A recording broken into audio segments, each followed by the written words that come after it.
President Obama toured Solyndra last May, holding up the solar panel company as an example of innovation and success, a company that was at the vanguard of a new green jobs movement. For generations, this part of the country has embodied the entrepreneurial spirit that has always defined America's success.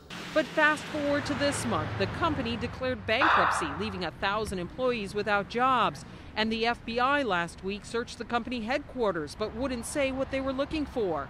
At issue is a $500 million federal government loan to the company. Emails released at a congressional hearing show that some White House budget analysts questioned early on how financially sound Solyndra was, but felt under pressure by the White House to move quickly. Quote, "We would prefer to have sufficient time to do our due diligence reviews," said one email.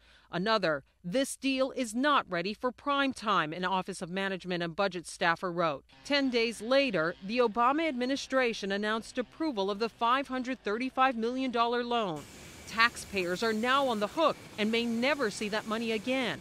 In a hearing, Republican lawmakers grilled Jonathan Silver, the head of the Department of Energy's Loans Program Office. You've handled loans of this size, and now you're saying it's everybody else's fault but you, except you're in charge.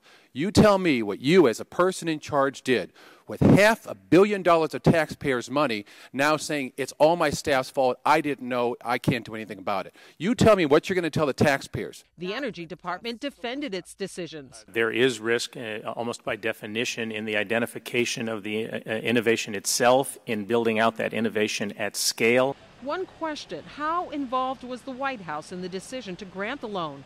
Records show the main private investor in Solyndra is a man named George Kaiser, a key fundraiser for Mr. Obama, who raised $50,000 to $100,000 for his 2008 election.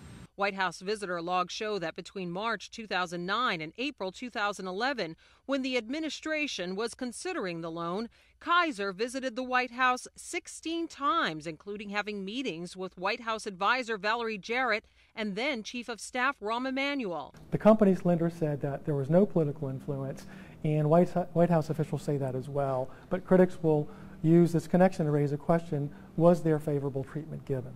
The White House denies trying to speed up the loan approval process, saying staffers were trying to figure out whether to proceed with a groundbreaking event if the loan were approved. White House spokesman Jay Carney telling reporters, "What the emails make clear is there was an urgency to make a decision on a scheduling matter.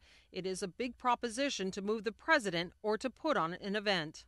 Congressional Democrats want to shift some of the blame to the Bush administration, noting that the Solyndra loan approval process actually started when President Bush was in the White House, but that loan got fast-tracked when the Obama administration took over. It was 2 months after the inauguration when the announcement was made for the $535 million loan.